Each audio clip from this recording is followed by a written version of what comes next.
Negara Madinah. Piagam Madinah seringkali dijadikan sebagai rujukan ideal bagi kehidupan bernegara, baik oleh umat Islam maupun bahkan oleh ilmuwan non-Muslim. Bagi umat Islam, negara Madinah dijadikan pedoman karena merupakan model pemerintahan yang ideal, dipimpin oleh seorang Nabi utusan Allah, Nabi Muhammad SAW. Sedangkan bagi ilmuwan non-Muslim, karena piagam Madinah ini syarat akan nilai-nilai pemerintahan yang modern. Cikal bakal berdirinya negara Madinah adalah ketika Nabi dan para sahabatnya hijrah dari Mekah ke kota Yathrib, yang kini dikenal dengan Madinah.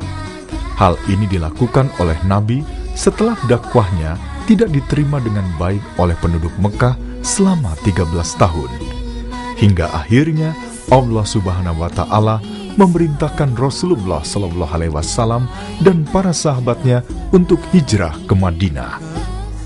Berawal dari hijrah, dakwah Nabi memulai masa depan, dan berawal dari Madinah, Islam berkembang menjadi peradaban dunia. Negara Madinah adalah sebuah entitas politik yang dipersepsikan secara berbeda-beda. Ada yang mengatakan bahwa itu adalah sebuah negara. Ada yang mengatakan belum sampai mencapai negara, tapi itu disebut sebagai chiefdom. Sebuah bentuk entitas politik antara bentuk negara dan antara kesukuan. Secara eksplisit tidak ada satupun ayat Al-Quran yang menjelaskan tentang negara Madinah. Akan tetapi secara implisit memang ada. Dalam surat Al-Maidah ayat 33 Allah berfirman, "Wa man lam yahkum bima anzalallah faulaika humul kafirun."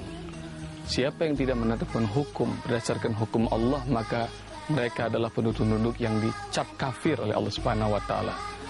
Selang cuma satu ayat, Allah mengatakan hampir sama redaksinya, "Wa man lam yahkum bima anzalallah faulaika humuz zalimun."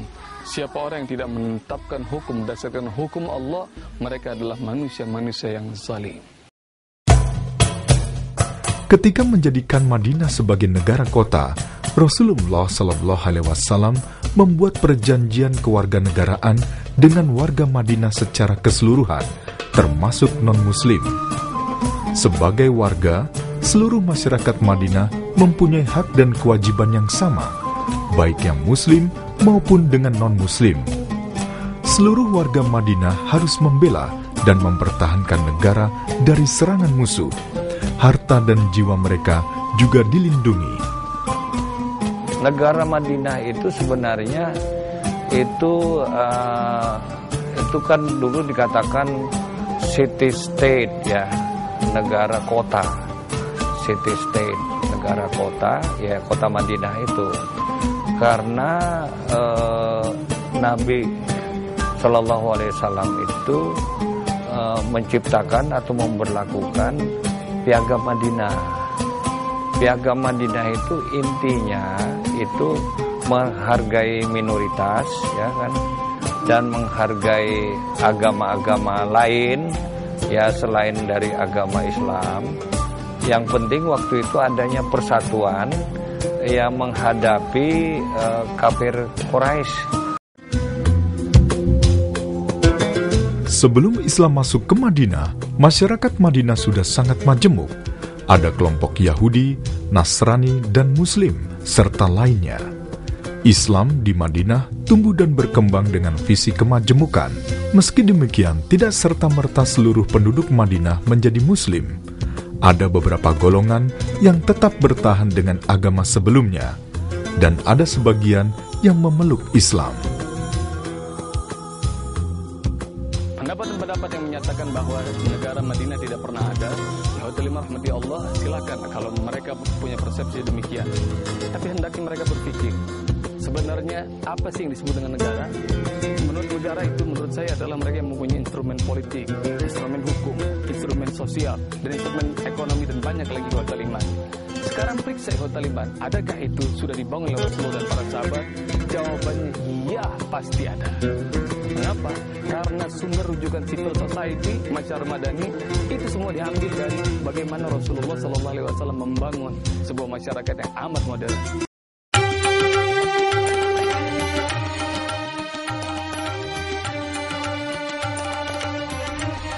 Kebijakan Rasulullah SAW sebagai pemimpin negara Madinah adalah menata kehidupan politik komunitas-komunitas yang ada di Madinah.